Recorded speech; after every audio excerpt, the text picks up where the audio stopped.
Our second speaker of the night is Tamy Emma Pepin. Tamy is an award-winning strategist and content producer, a lifelong learner.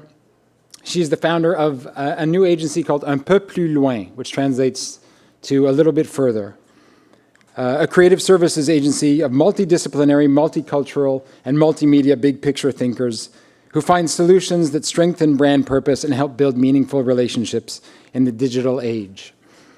She's worked with Netflix, CNN, Global Citizen, Sid Lee, Huffington Post, C2 Montreal, L'Oréal, some very big names, to name just a few. And she's been at McGill, she studied at Leeds University, and most recently at MIT. And now we get to be blessed with her wisdom. Please welcome to the stage Tamy Emma Pepin. Thanks, Alex. Thank you. Oh my God, it's so fun.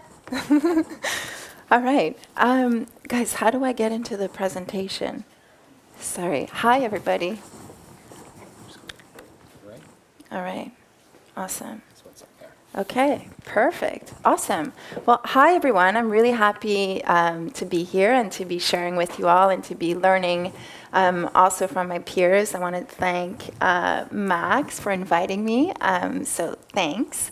And like Alex said, about 3 years ago, I launched Un peu plus loin.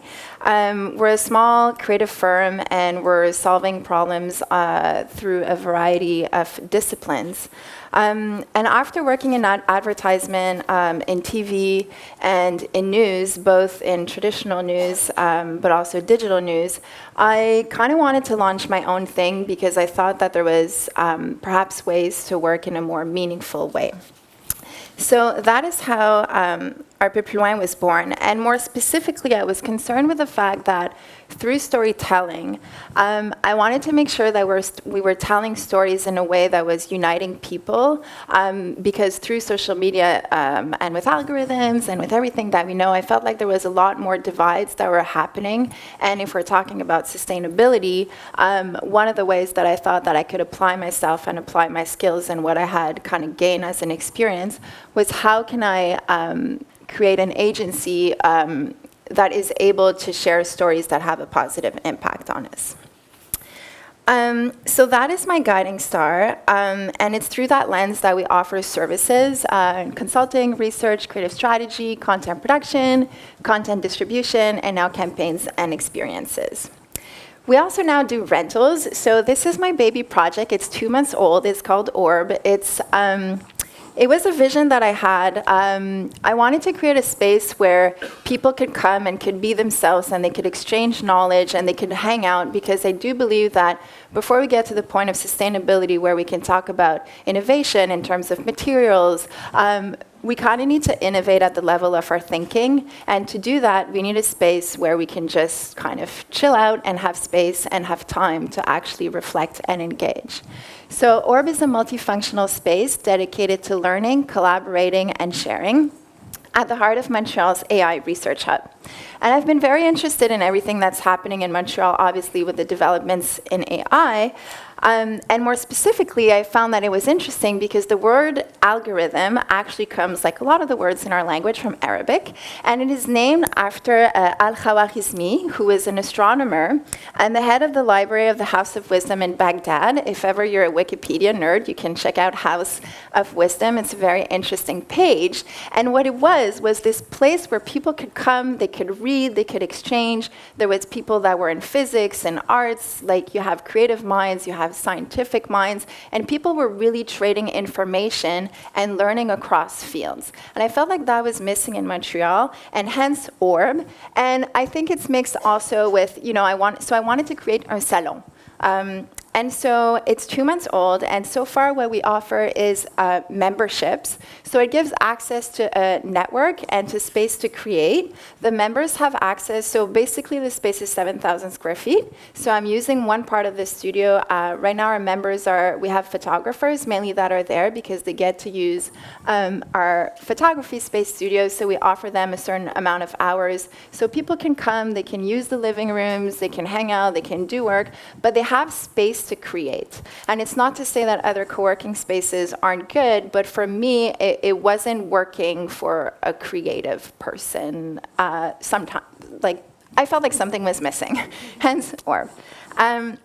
We're also doing and exploring art shows, so exploring thinking patterns through art. So my intention is to be able to bring in artists who are able to create conversation through their practice. So we did our first one. It was called Viscera. It was really nice. In our big room, we had 2 artists. One of them was in drawing, and the other one is a baker, and she also works with ceramics. So she had done a big, intricate bread. And it was about the negotiation about, it was just literally a big bread and piles of butter, and people had to negotiate the sharing of it and walk through the space and through the art. We've also been doing in our programming some dinners. I love all the programming that we have, but the dinners are really fun. So learning to share and listen through the universal bond of food.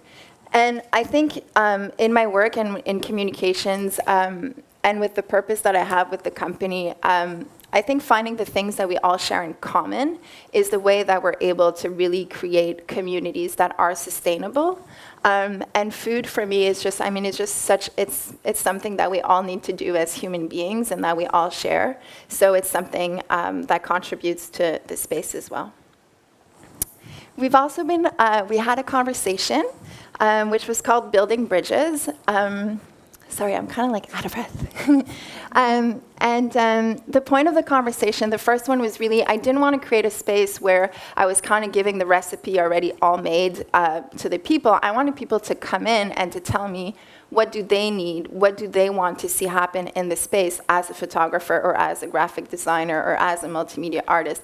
What do we need to do to make sure that this space can actually function for people who are different, who come from different cultural backgrounds, who speak different languages, and who now have to share the space.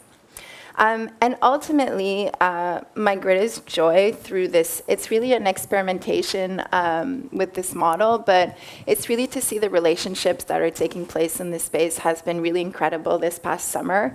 And again, it's people who share common beliefs about sustainability and about community and about how they want to live together as human beings. So kind of no matter where they come from, whether, no matter the country, no matter the discipline, what's been happening has been really beautiful there, and I think is the basis of any sustainable community. Now in terms of just the space, so in terms of the design, and this came, I don't want to say from not the design, okay, sorry, it's not a constraint, but we're using materials where the source is recognizable to the eye, and I really do think that that creates an aura of calm and simplicity in the place. So whether it's the pottery that's made with clay, the rugs that I bring back from Morocco, you can recognize the wool, the work is with cotton, there's a lot of wood, lamps are in paper, but there's really, it's intentional, and I like to be able to trace back where things come from and where they originate on the earth. In terms of the furniture, everything that has been furnished at Orb has been curated. It's all reused furniture, so that's either been sourced on Kijiji or on Facebook Marketplace or through Reissue. They are a great Montreal design brand, Laura and Andrew. And what I've learned through that is that the objects that we bring in and the ones that already had a good life, they will also have a good life in your space, and they're cheaper, and we don't need to buy new things all the time, and they come with a good vibe. And I think when you come to Orb, a lot of the people who are coming are like, oh my God, there's such a good vibe here. And it has a lot to do with the fact that these objects have had a good life before coming into the space, and they were made with love, and they had good moments. So what have been my learnings through these experiences? I think one of the most important points for me is that to create a community that sustains itself, it really requires humility. I know this seems kind of obvious, but sometimes I feel like we forget that the natural world is greater than the systems that we've created within it. And it takes humility to recognize and to just kind of come lower a bit and to realize that there's things that are a bit greater than us. And so when we're challenged, and for me with Orb also, it's a lot about knowledge transmission and learning. And that's been really great because I'm also obviously learning through the process. But sometimes if the learning doesn't go as I want, I can be challenged because it kind of just sends me back. Like, why is it because I'm not a good teacher? Is it because, all my flaws are literally just reflected to me. And so I think it takes humility also for that. The other thing that, and I said it before, I think it's really important to find the common ground. When you think about the word communication and community, they both share the same root, which is common, which comes from Latin, communis, not communist. I think you have to find what people share in common, and this is the way that you can connect individuals in a truly meaningful way. And I think, again, that this is what is required for a truly sustainable world. Another thing that I've learned through the process of building our Loin Orb is that you should prioritize people and purpose. What I mean by that is, what do people really care about? What are they trying to learn, or what are they trying to unlearn? For me also, I think it's important, even like when people are sending CVs, obviously I look at the experience, but one of the first things that I'm interested in is not necessarily what they've done in the past, but what are they interested in learning? And do they have the capacity to learn? Are they curious? I also think it's really important, these three things. So I think what I've learned also is to invest my time, energy, and resources in the things that I want to see grow. So what are those things? For me, it's emotional intelligence, creativity, and problem solving. And I think that the businesses that will survive and that will be sustainable are businesses who have people who also value these things. And I'll get back to some of the problem solving in a few minutes. This was just a quote I pulled from Le Corbusier in a book called Entretien.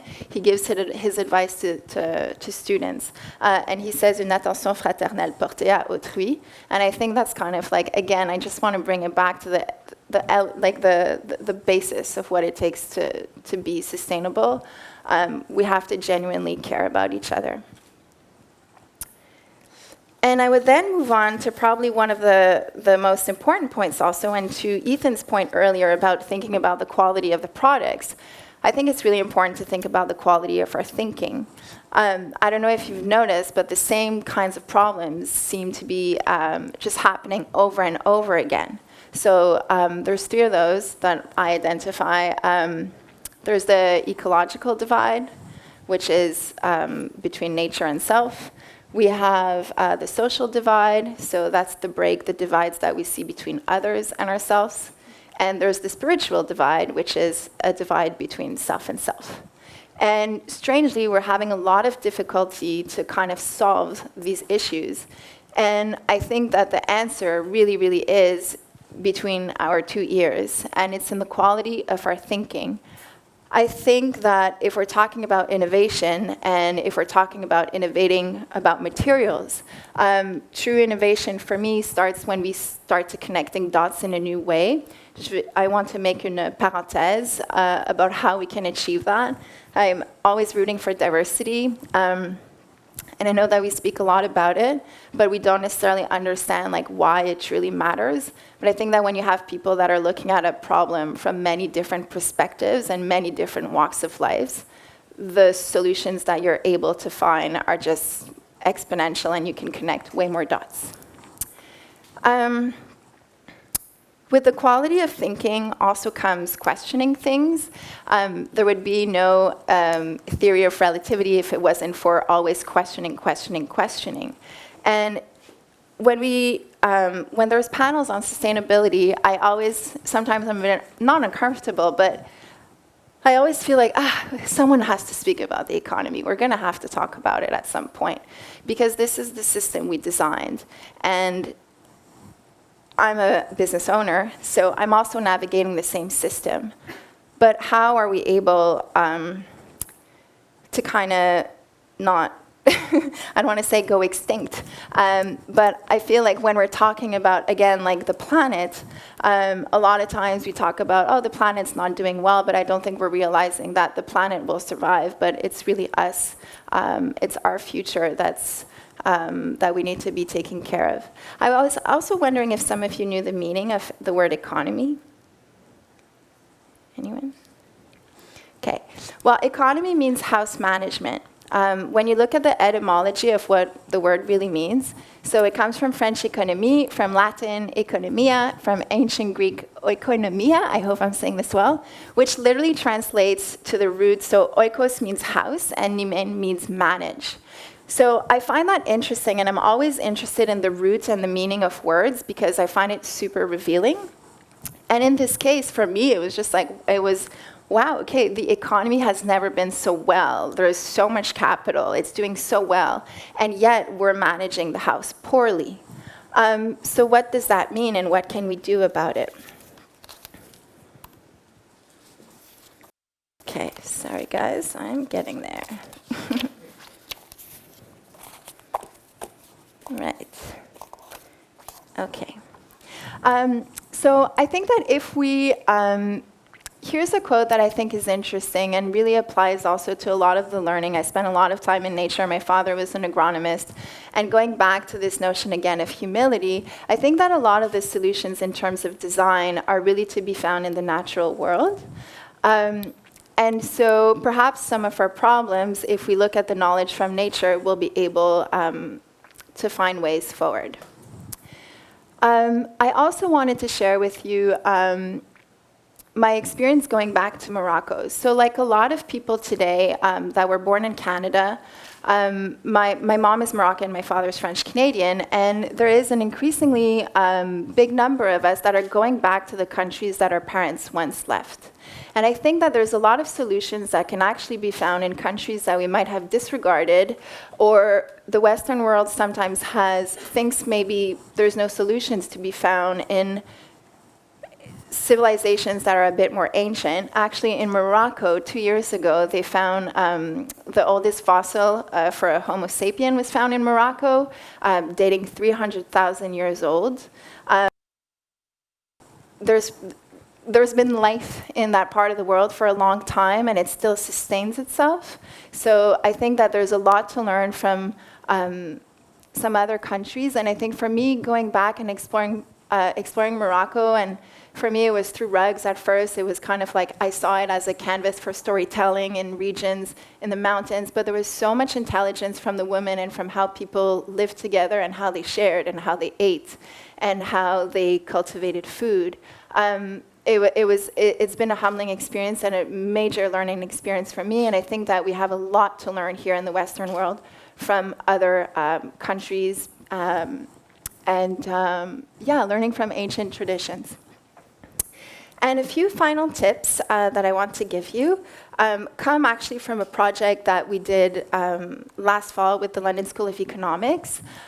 These are words that I want to share because I felt like they were such important takeaways for me in terms of leadership. This is Dr. Iwowo. So she's a lecturer in organizational psychology at the School of Business at the University of London.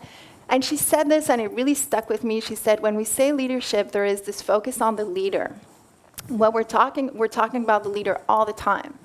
But leadership is relationship. It's leader, it's follower, it's the in-between, it's the exchange, it's the interchange. It's the interaction, the meaning that is created, and ultimately towards a common goal that is often achieved so that it becomes complete. So I really like this quote because it's true, it's really about the process. And I think that sometimes by being so result-focused, we're kind of forgetting that the purpose and the meaning is created in the process of doing things, and in the slowing down, and in that exchange, and in that learning exchange, and the transmission of knowledge. And finally, a very simple but I thought powerful moment that I had with Irungu Houghton. He's the director of Amnesty Kenya. And he said this, and it also really stayed with me. He said, find ways to get people to connect on a very human, personal level, and the work will follow. And I think that's what we're trying to do through Un peu plus loin. And I'm trying to revisit the process by which we do things, the way that we teach, that we learn. And I really do think that this is really important to sustainable design. So thank you so much.